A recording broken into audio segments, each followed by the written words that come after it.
Hi, everybody, and welcome to the Scottsdale Big Book Study, where we will study the Big Book of Alcoholics Anonymous. Today's date is Saturday, the 1st of June, 2024. My name is Maria F., and I'm a recovered compulsive overeater from County Dublin in Ireland, and I will be your host for today's study. If you have any questions during the meeting, please contact either myself or any of the co-hosts, and you can do this by private message in the chat function. We will disable the chat function during the meeting, and we will open it up again at about 10 minutes before the Q&A. So the Q&A will happen at 11:30. We ask if you could please keep your microphone on mute at all times during today's study, and also please turn off your video if you are exercising, eating, or if you need to step away from your screen for any reason. Please just do disconnect your camera. During the meeting, we'll post a link to our 7th edition, and this money goes towards the cost of our Zoom account, cost of uploading our recordings, and we also send contributions to the intergroup and to WSO. We are now going to turn over to Harlan G. in Scottsdale, Arizona. And Harlan, welcome, Harlan. And thank you, Maria. Thank you. Good morning, and it is good morning, and it never used to be, or was almost not morning, but this is our first time at our new time, and I want to thank each and every one of you for coming this morning. 4 years ago, a little over 4 years ago, the pandemic hit, the COVID pandemic. And at that time, it wasn't even COVID yet. It was coronavirus. If you remember back 4 years ago, it was coronavirus. And I didn't see the future as clearly as some.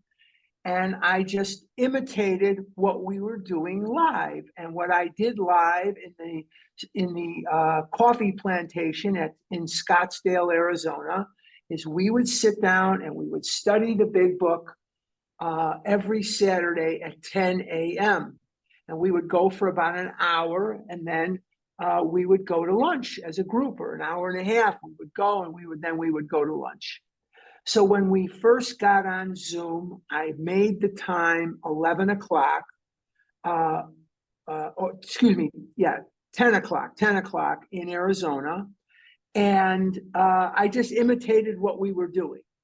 And I realized now, after 4 years, that I don't need a truck to hit me, because every winter we would have 170, 180, and then every summer we'd be down to 120, whatever it was, because in the summertime at 1 o'clock in the afternoon Eastern time and noon Central time, people have other things to do and people have other responsibilities, and they couldn't come.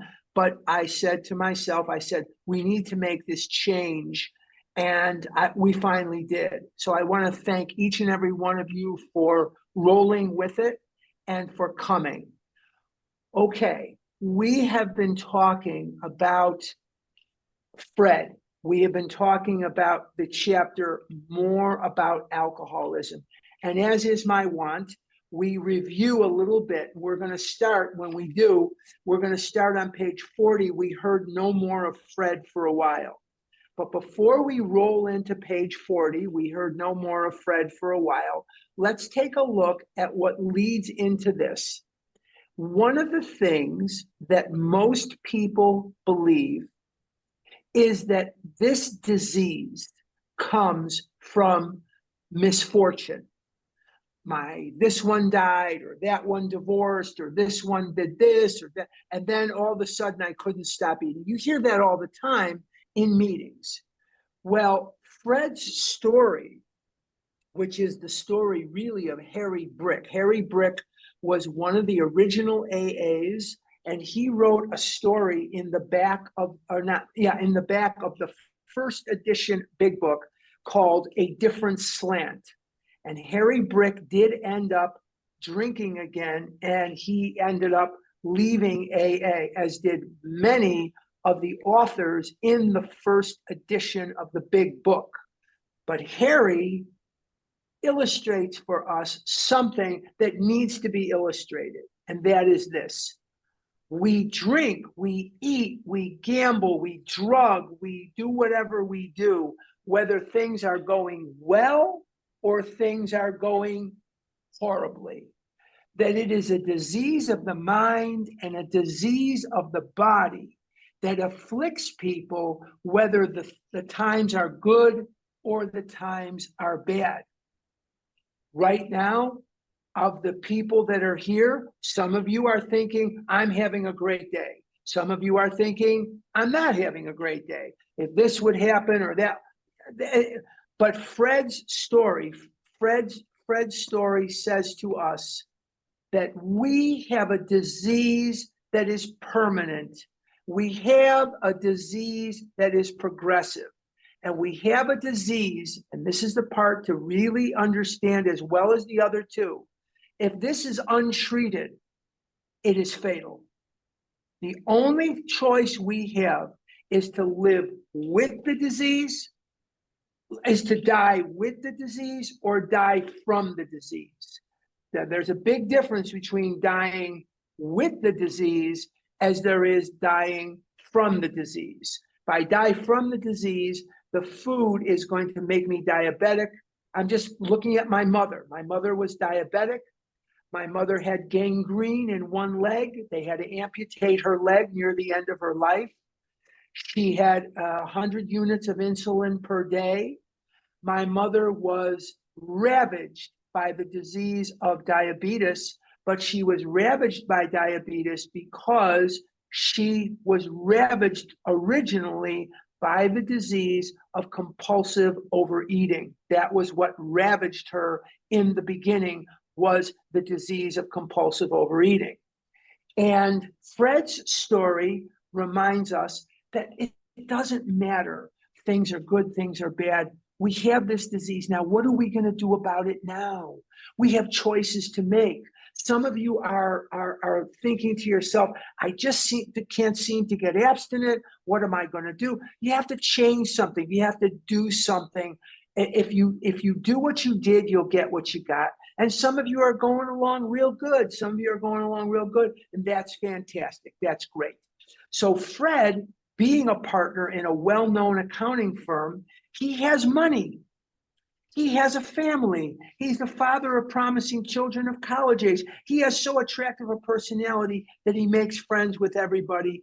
Yet, he is an alcoholic. And as an alcoholic, only a spiritual awakening or a spiritual experience will help him. The difference between a spiritual experience and a spiritual awakening is this. A spiritual awakening is slow in developing, and a spiritual experience is what Bill Wilson had, sudden and profound. Sudden and profound. Okay, let's go to page 40, and we're going to delve into the story of Fred.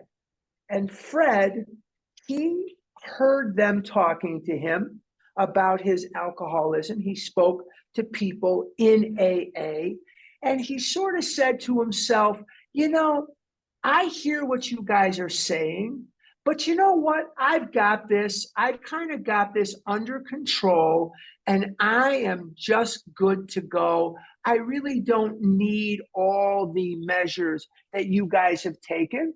And he said to himself, you know, he was positive that his humiliating experience, plus the knowledge he had acquired, would keep him sober the rest of his life. Self-knowledge would fix it. All right. We're on page 40. Let's see where discipline and self-knowledge got Fred, okay?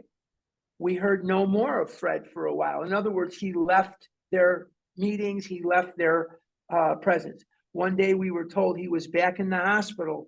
This time he was quite shaky. Now, why is that sentence important?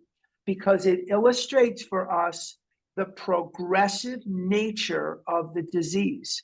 So he's worse off than he was before.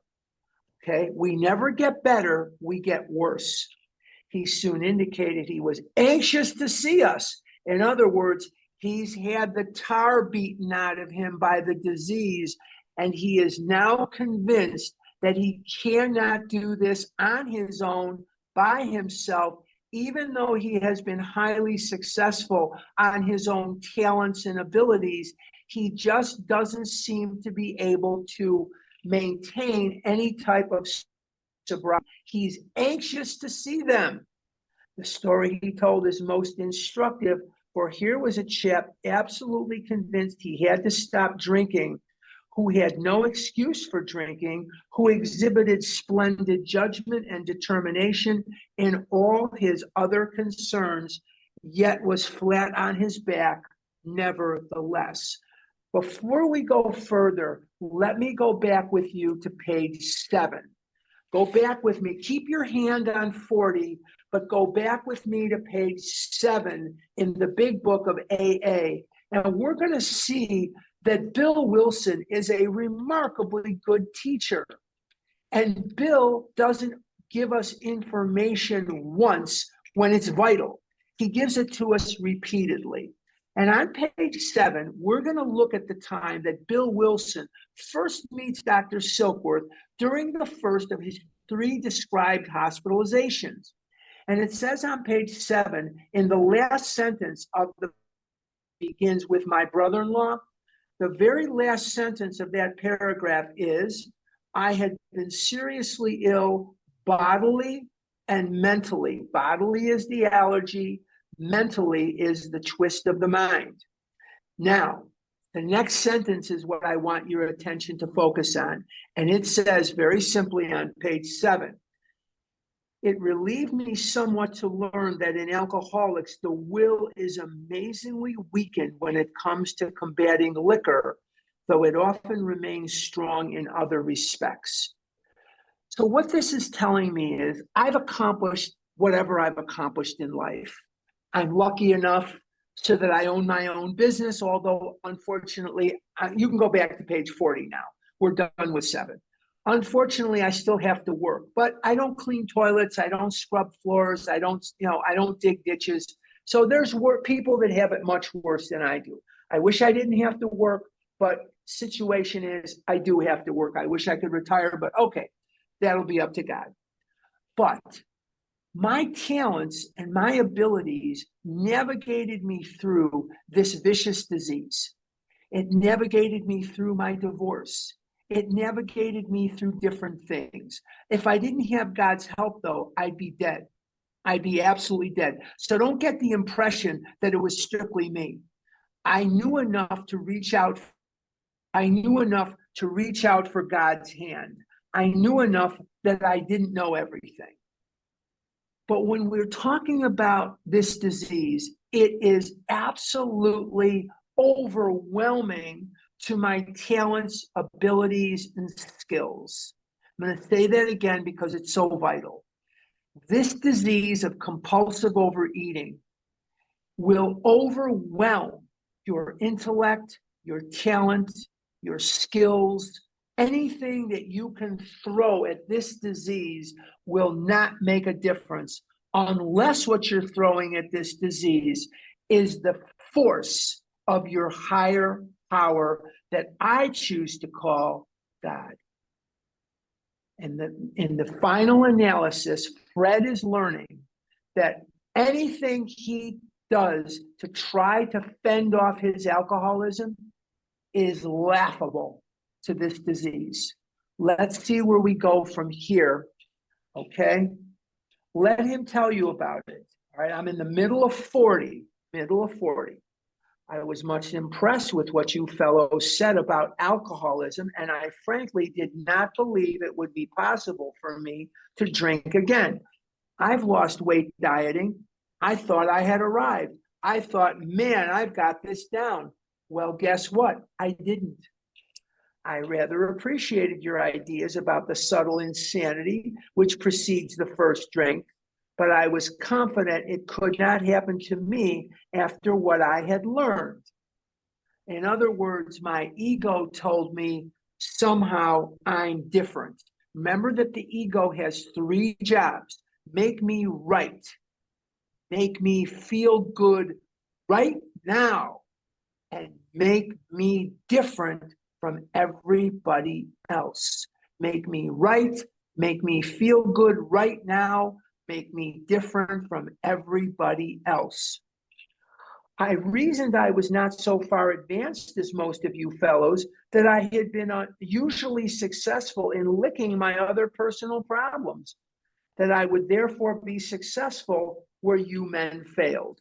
In other words, I'm smart, I can overcome certain things, but what the disease was doing was laughing to itself and thinking to itself, I've got you right where I want you, Fred. You're thinking that you can do this yourself, and I've got other dastardly plans for you. I felt I had every right to be self-confident, that it would only be a matter of exercising my willpower and keeping on guard. So in other words, Fred is full of self. He's full of self. Bottom of 40. In this frame of mind, I went about my business for a time, and for a time, all was well. Excuse me. I had no trouble refusing drinks and began to wonder if I had not been making too hard work of a simple matter. In other words, he's got this. All he needs is his willpower. In other words, he's on that pink cloud, isn't he? And we see people, and maybe you were one of them. I know I was. We come in, we go to some meetings, we're in the pink cloud. We're not really working with a sponsor. We're not working steps, but somehow we're staying abstinent and we think we've got this down. And the truth is, we don't. All right. One day I went to Washington to present some accounting evidence to a government bureau, probably the IRS, I'm guessing. I had been out of town before during this particular dry spell, so there was nothing new about that. Physically, I was fine. Neither did I have any pressing problems or worries. Very important to make note of this. See, we think, oh, I'm going to drink or eat when things are bad.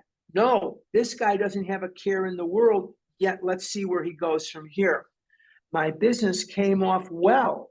I was pleased and knew my partners would be too. It was the end of a perfect day, not a cloud on the horizon. Did you think that you would eat when things went well?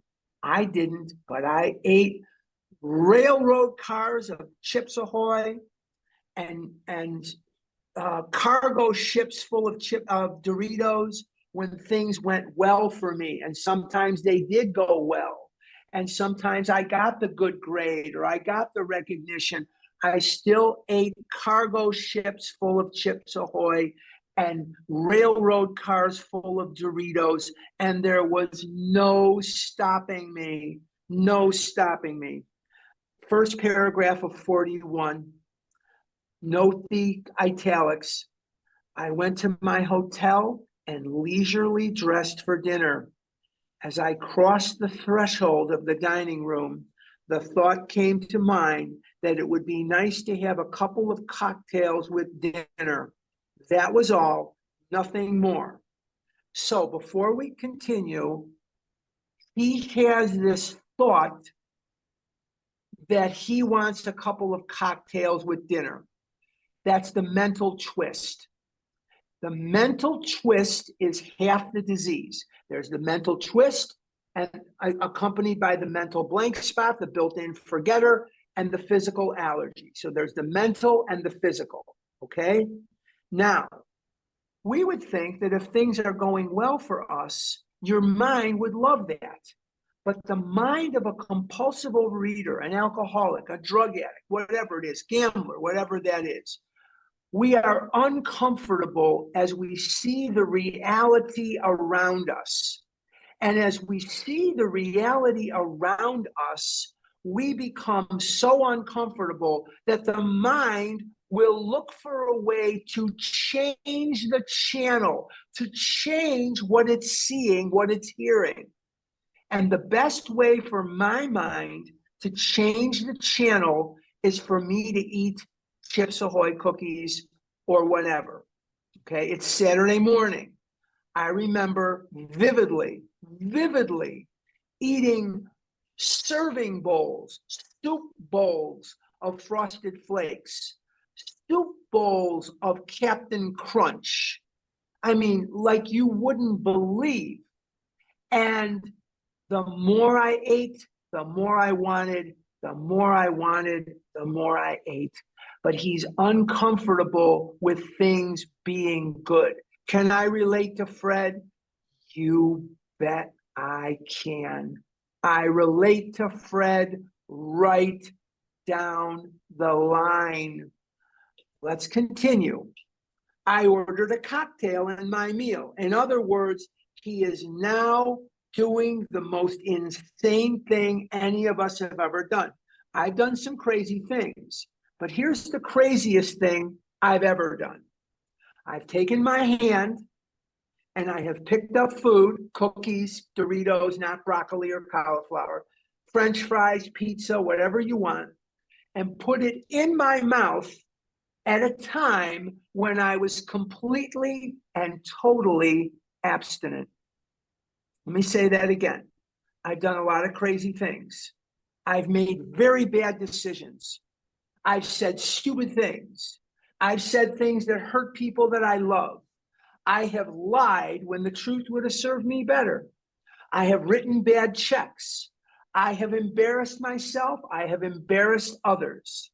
But the craziest, the most insane thing I've ever done is to take my hand and reach for pizza, reach for candy, and put it in my mouth at a time when I was stone cold abstinent. Okay? Keeping that in mind, I ordered a cocktail with my meal. I'm in the middle of 41. Then I ordered another cocktail. What caused him to order the first cocktail? Because we're in step one here, more about alcoholism. Now, that's why I'm going to review this, because we're doing step one here, okay? What causes him to order the first cocktail? That's an easy one, the mental twist.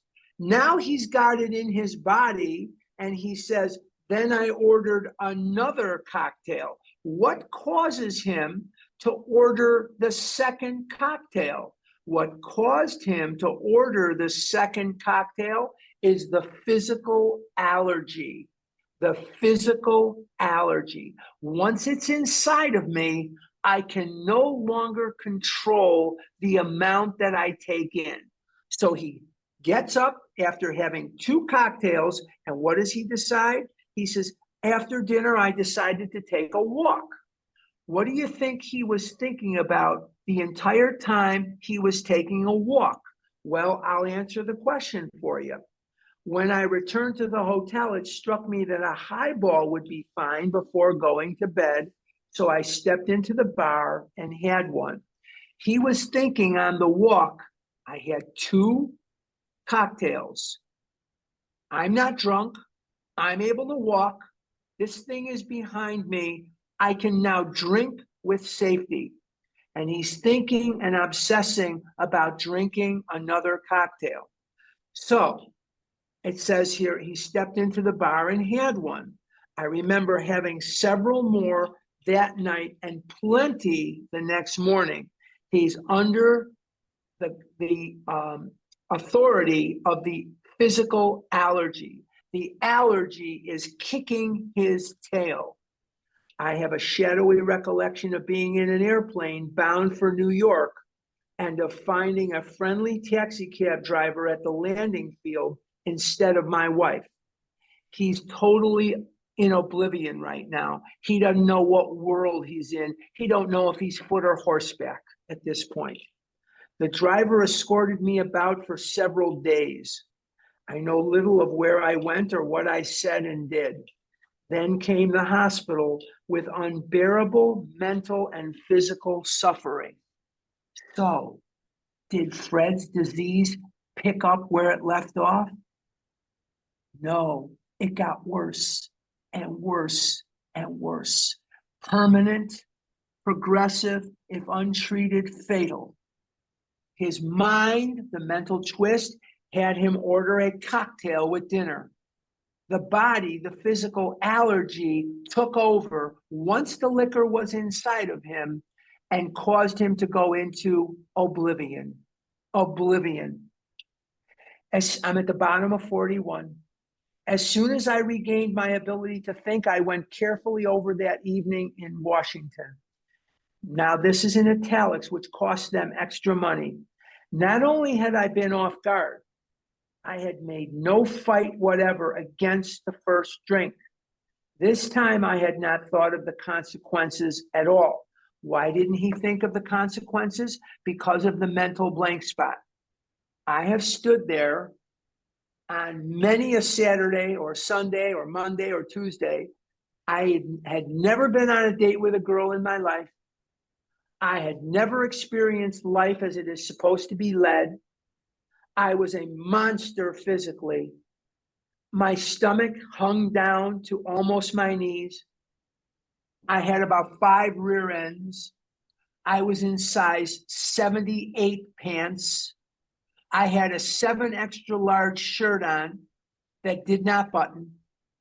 My t-shirt had gravy, ketchup, food, barbecue sauce, stains all over it, and cigarette burns all over it.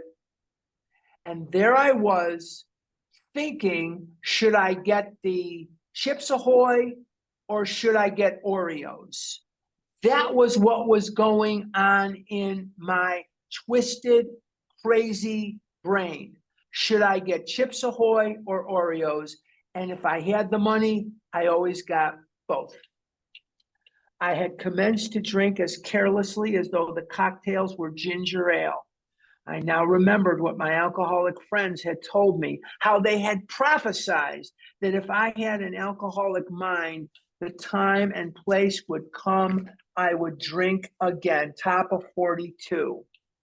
They had said that though I did raise a defense, it would one day give way before some trivial reason for having a drink, and that's exactly what happened.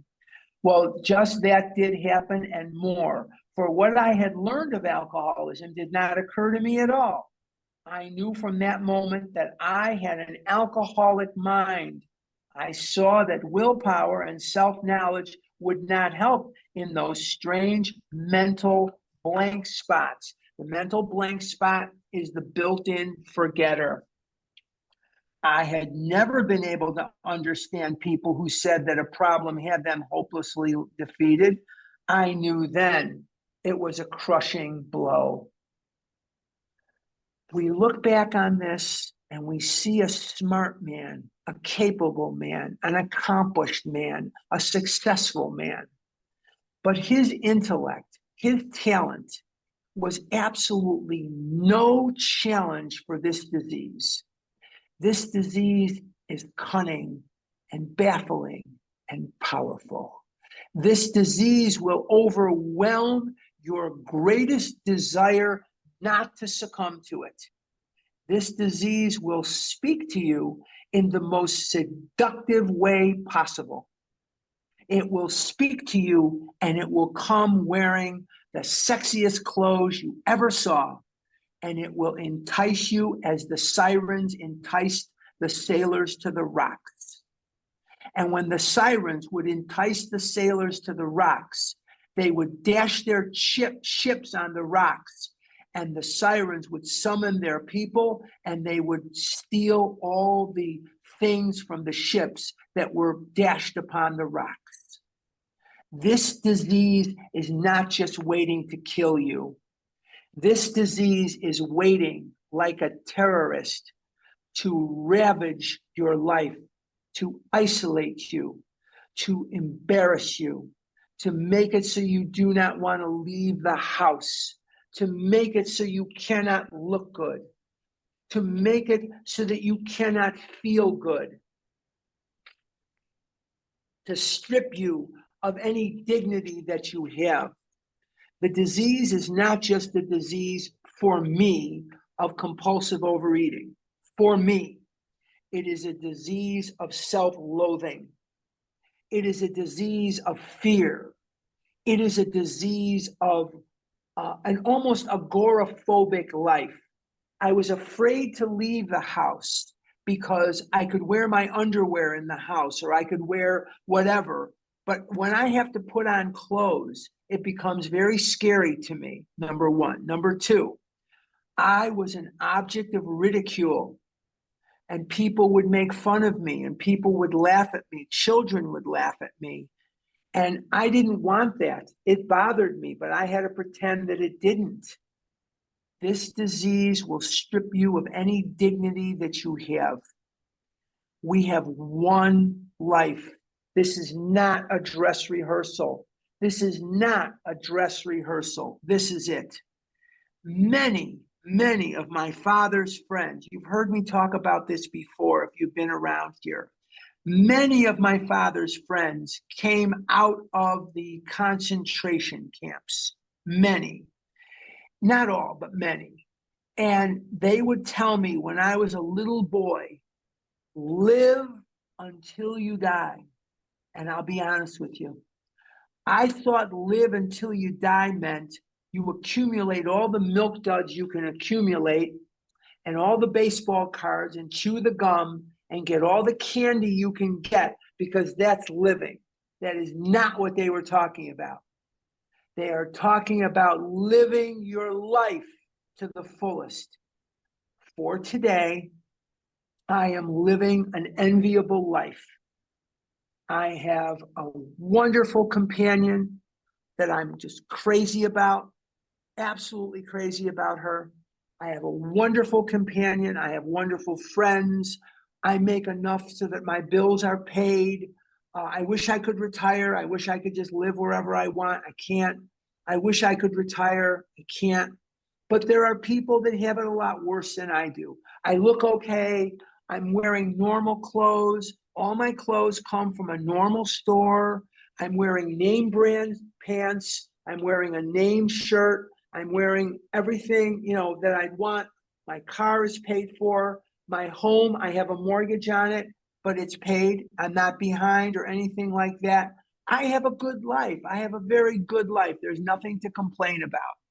So the bottom line is, this disease does not want me to have those things.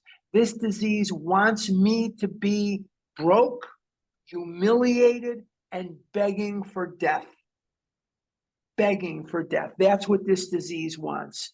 And the only force that is bigger than this disease is God, my higher power, a power greater than yourself. I don't care whether you choose to call it doorknob. I don't care whether you choose to call it whatever you choose to call it. I don't care. As long as you believe, or you are willing to believe, that there is a power greater than yourself. And as long as you're willing to believe that there is a power greater than yourself, there is hope for you. And now we have to act on it. We're still in step one. We're not ready for step two yet, but it still bears out that we have to be willing to believe that there is that power greater than ourselves because of the efficient killing forces of this disease.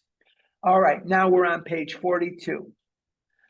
Two of the members of Alcoholics Anonymous came to see me. Notice they didn't send one, they sent two. They grinned, which I didn't like so much. If we're miserable, we want everybody around us to be miserable. And then asked me if I thought myself alcoholic and if I were really licked this time. I had to concede both propositions. He has now taken step one. When you concede to your innermost self that you are a compulsive overeater, that you are powerless over food, you have taken step one. Somebody asks me all the time, how do you take step one? You don't do step one. It's a conclusion of the mind. Based on this information, do you believe that you are a compulsive overeater? And if you do, that's step one. They piled on me heaps of evidence to the effect that an alcoholic mentality, such as I had exhibited in Washington, was a hopeless condition. It is a hopeless condition. I have to accept hopelessness so I can plug into the power that has all hope and all healing. And for me, that power is God. Whatever you choose to call it, that's up to you. If you're agnostic or you're atheist and you choose to call it something else, that is perfectly okay. That's perfectly okay. They cited cases out of their own experience by the dozen. This process snuffed out the last flicker of conviction that I could do the job myself. Step 2. So in this paragraph, Fred has taken step 1 and 2. Bottom of 42. Then they outlined the spiritual answer and program of action, which 100 of them had followed successfully. In other words, they laid out for him the rest of the steps. Though I had only been a nominal churchman, their proposals were not intellectually hard to swallow, but the program of action, though entirely sensible, was pretty drastic. It meant I would have to throw several lifelong conceptions out the window. And what is the most important lifelong conception that you can throw out the window? Number 1, that you can do this yourself. Number 2, looking for answers as to why you have this, rather than asking yourself, what am I going to do now that I accept that I have it? Why I have it will not help you. What are you going to do now? And what am I going to do now is the steps. What I'm going to do now is to recover. Or if you will, there's a friend of ours on Vision that says, surrender, surrender, surrender. I use the words recover, recover, recover. They mean the same thing.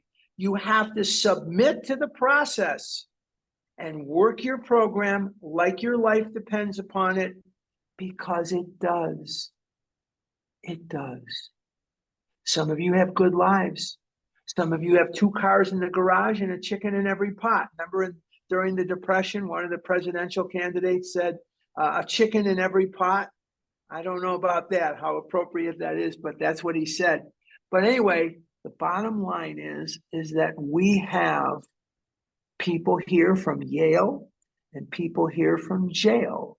And we have people here from Park Avenue, and we have people here from a park bench. It doesn't matter. Only God can help us. Let's continue.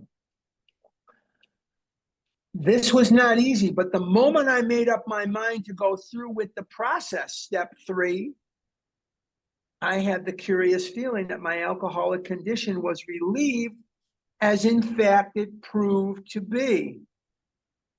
Quite as important, I'm at the bottom of 42, quite as important was the discovery that spiritual principles, the steps, would solve all my problems.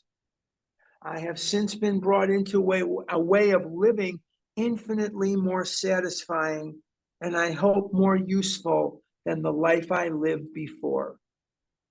I hope that too. I want to serve God with all my heart and soul. He's done so much for me. He's done so much for me. When I go to God at the end of my days, no matter how long or short of time I have, I want him to say, you got off to a bad start, but you finished strong. You did good.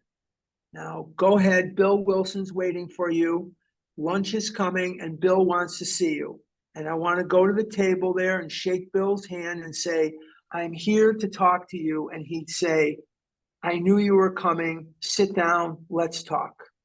That's what I most hope is waiting for me in heaven. And then I'll see all my dogs, because there's no heaven if I don't get to see my dogs. And then I'll go see my mom and dad, and I'll meet my grandparents who I never met, my aunts, my uncles and stuff that I never met. But I hope that that's what God will say to me is, I got off to a bad start, but what he'll say to me is, good job, job well done, job well done. Okay, my old manner of life was by no means a bad one, but I would not exchange its best moments for the worst I have now. I would not go back to it even if I could. And I will tell you, I echo that statement. I had some good times in the food. Mostly they were very, very bad times. I would not exchange the worst day I have now for the best day in the food. I just wouldn't do it, especially when you think about the fact that I have a way of life on which I can absolutely rely. I have a way of life that works in rough going, and I never have to walk alone ever again. Fred's story speaks for itself. We hope it strikes home to thousands like him. He had felt only the first nip of the ringer. Most alcoholics have to be pretty badly mangled before they really commence to solve their problems. That's so true, and I wish it wasn't. Why is it that we have to examine every wrong answer under the sun before we will come in here and submit to this simple, glorious program?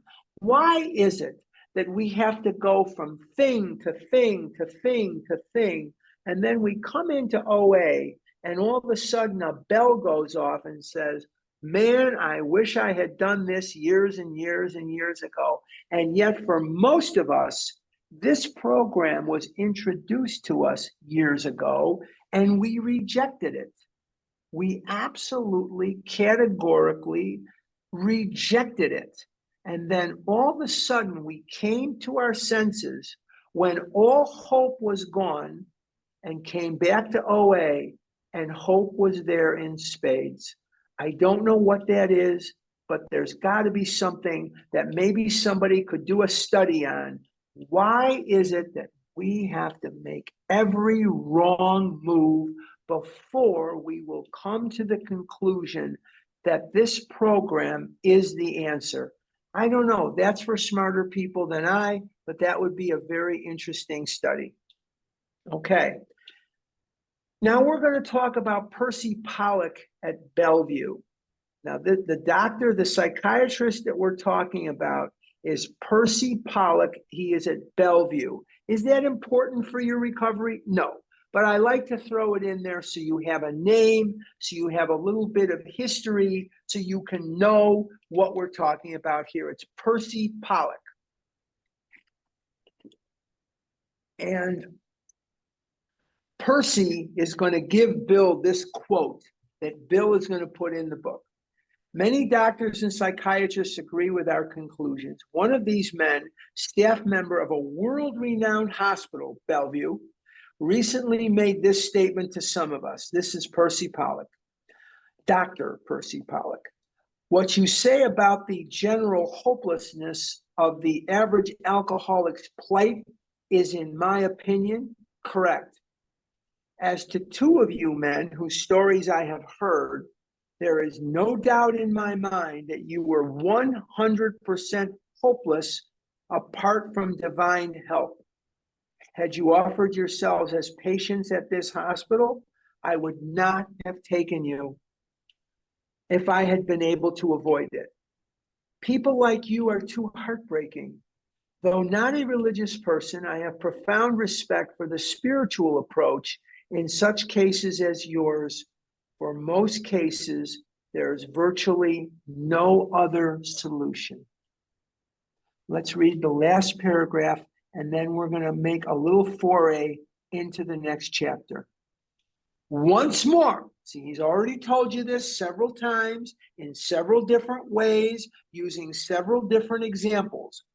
Once more, the alcoholic at certain times has no effective mental defense against the first drink.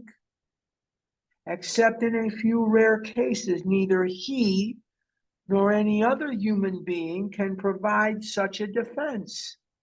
His defense must come from a higher power. Now, the pursuit of that higher power is a lifelong endeavor. And what we're going to be talking about in the next chapter is step 2.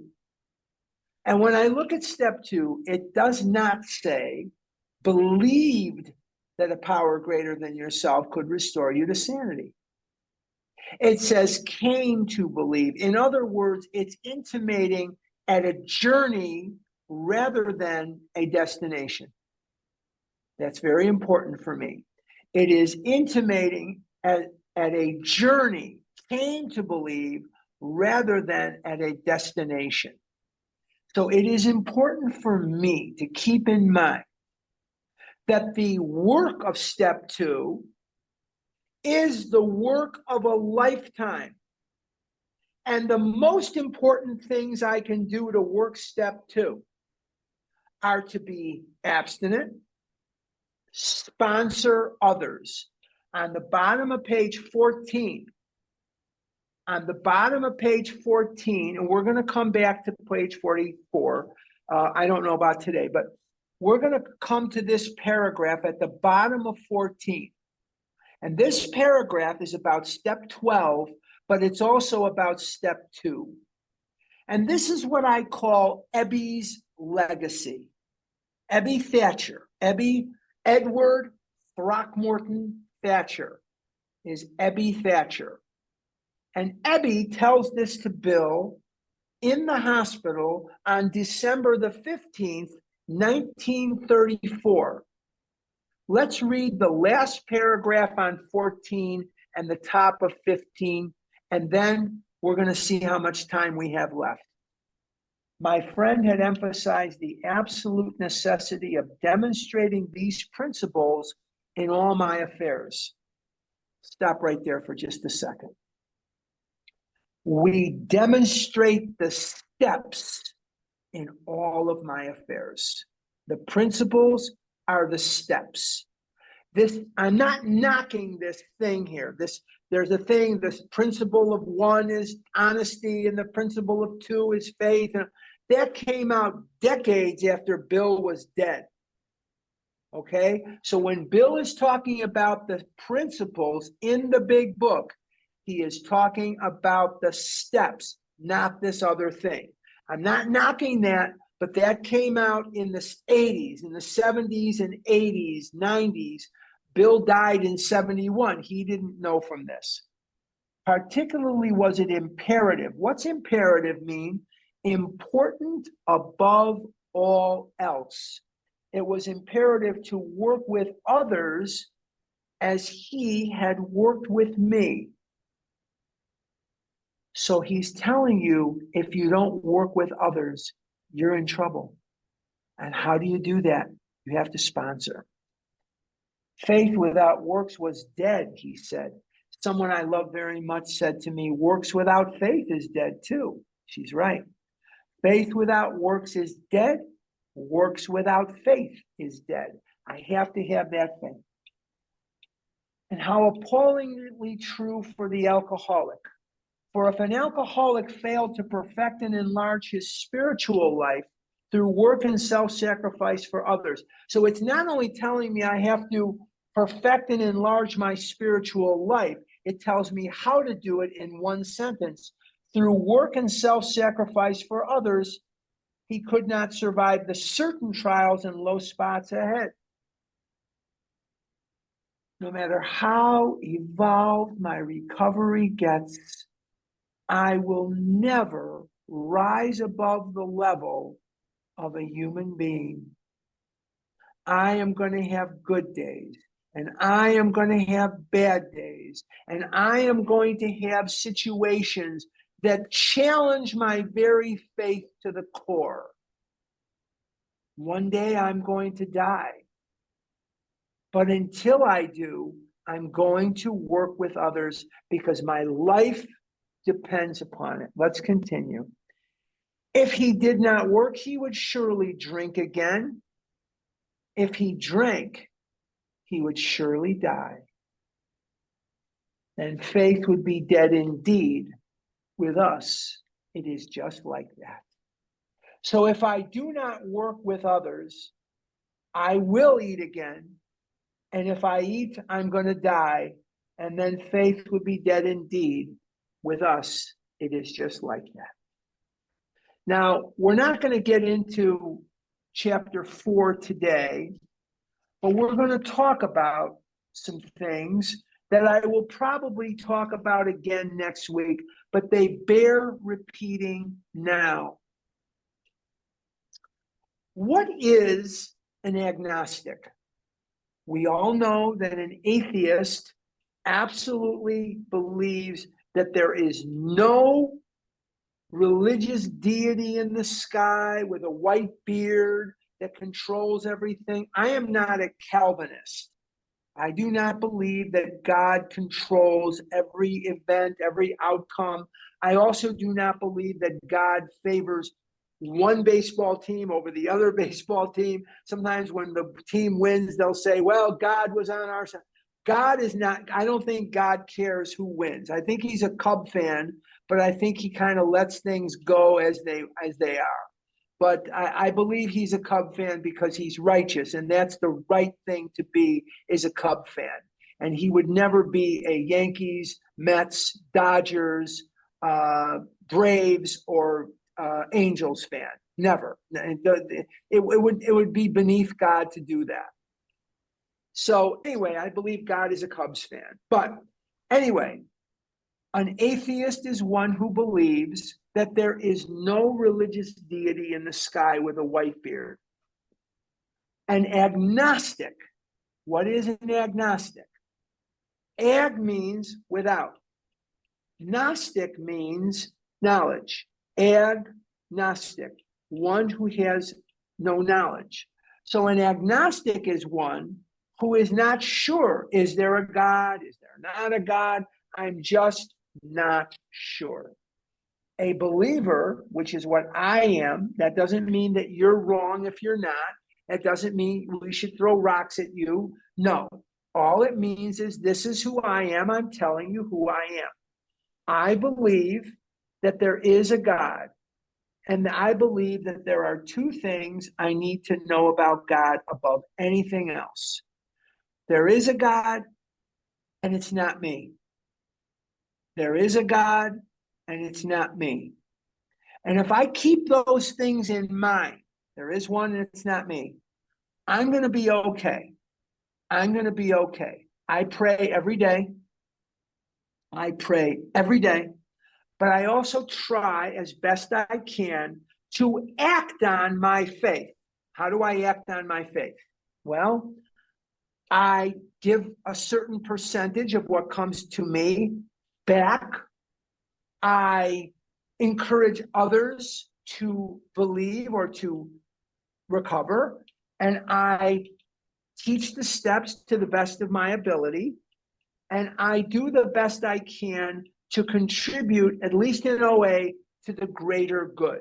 I'm doing the best that I can to contribute to the greater good. So these are things I do on a daily basis. You think I want to take all the phone calls I get? You're nuts if you do. I don't. And there are people that call me and text me, and it's the same blah, blah, blah, my mother, blah, my father, blah, blah, blah, my sister-in-law, oh, my boss at work. I got to hear the same garbage all the time. Why do I take it? Number one, it's like going on vacation. I don't have to think about me. Number two, it serves God. Number three, it serves them. But I get closer to God doing that than I was before. Very important. I pray and I take action. Very important for me to pray and to take action. I believe there is a God. And if I didn't, I don't know how my life would go, but I do. And I have overwhelming evidence that there is a God. Overwhelming evidence for me.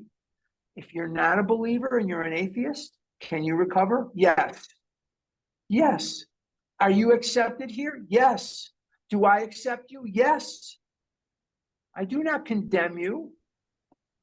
And if you're an agnostic, you're not quite sure. Is there not? Are you accepted here? Yes. Do I want you to keep coming back? Yes. Now, I want to be very clear. I don't want you to keep coming back because I think we're going to change you. You don't need to be changed. You're not broken. You don't need to be fixed. You are okay the way you are. Whatever conclusion you've come to is up to you. But again, I just want to also say this. I hear a lot of people in OA, and they say, they're atheists or they're agnostic. What I'm really hearing is, I'm mad at God because things didn't go my way. I'm mad at God because my mom died when I was 9, or my dad jumped off a cliff when I was 10, or my brother shot up a bank and robbed the bank and went to jail.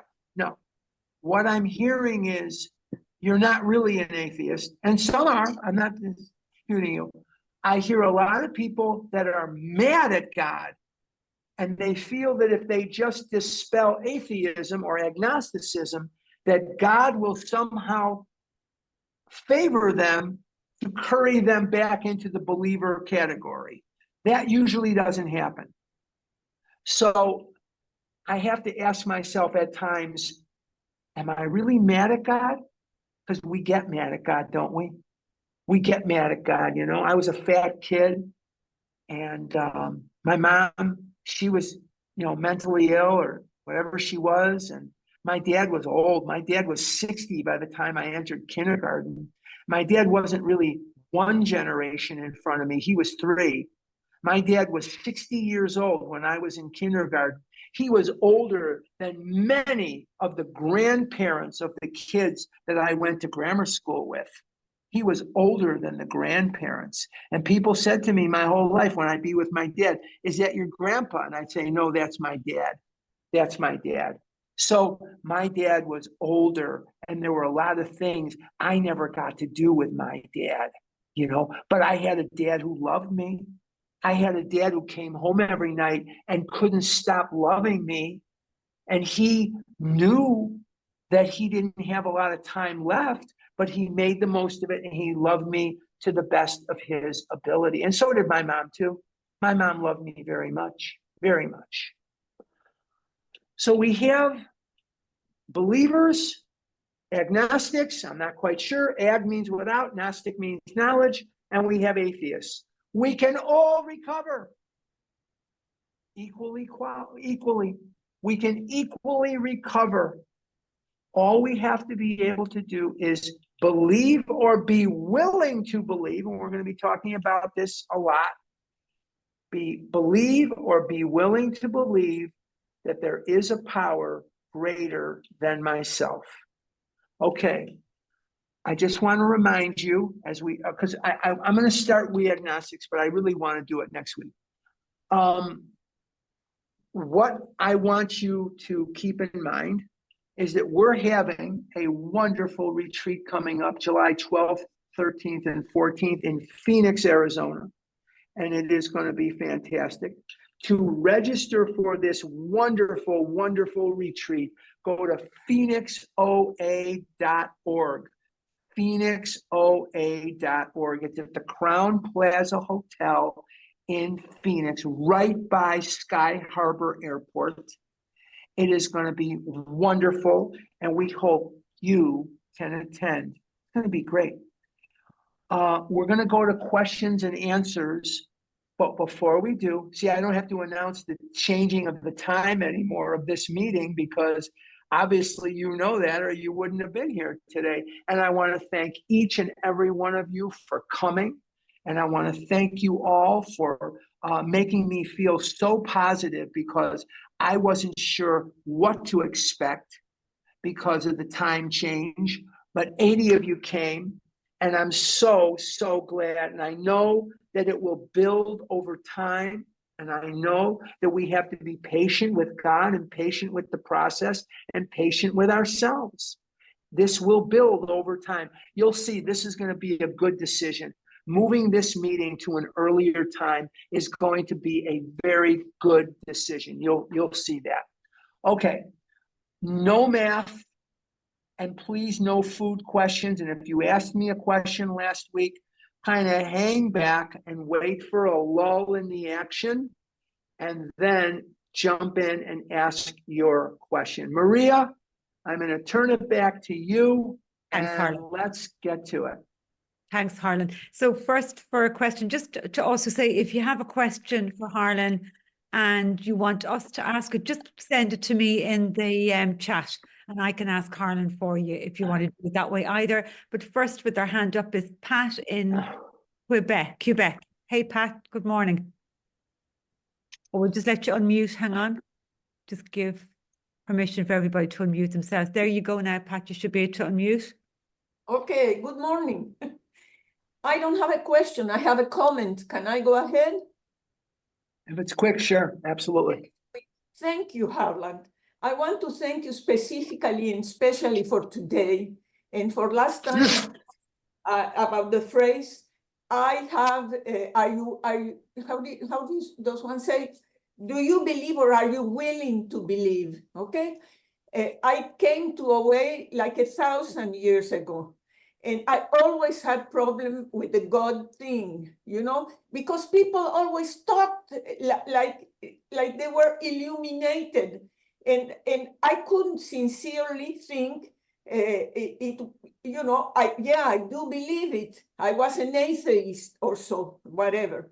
And if somebody had told me, Pat, forget about God, do you believe or are you willing to believe that there is something stronger than you, more wonderful than you? I would have said, of course, I'm not crazy. There are so many things that are stronger than me.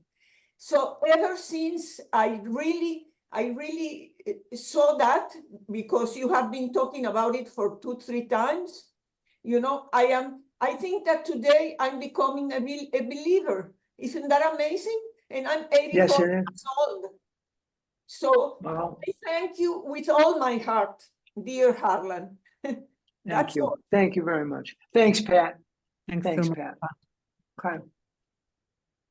So if you have a question for Harlan, just raise your hand or put the question in the chat function. Great opportunity to ask Harlan a question. Nancy J. Yes, hi, Harlan, thank you, and Maria, thank you so much.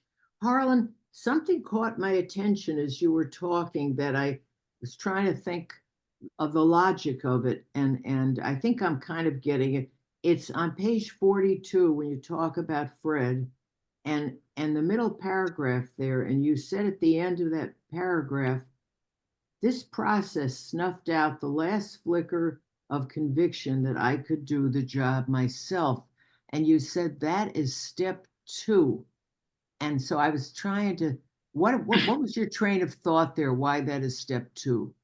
Because he's now accepting the fact that he needs help from a higher power. His power is inadequate to do the job himself.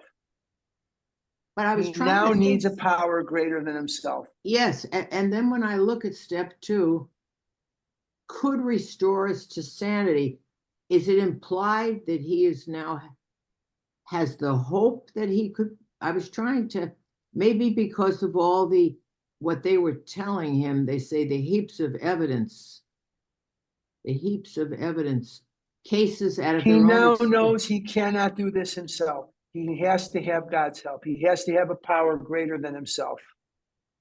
And so that propelled him to think, maybe I can't do it. So that's step 1. Right. And do you see anything there that shows that he is thinking that something could restore him to sanity?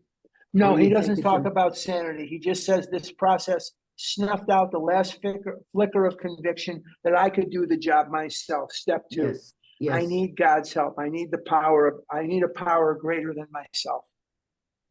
Very interesting. Thank you so much. You're welcome. Maria? Nancy. Anybody else like to ask Harlan a question? Okay, we have one here in the chat, Harlan. It says, Okay. what if you have difficulties telling the truth? I know it's ego, but I want to, but I still lie.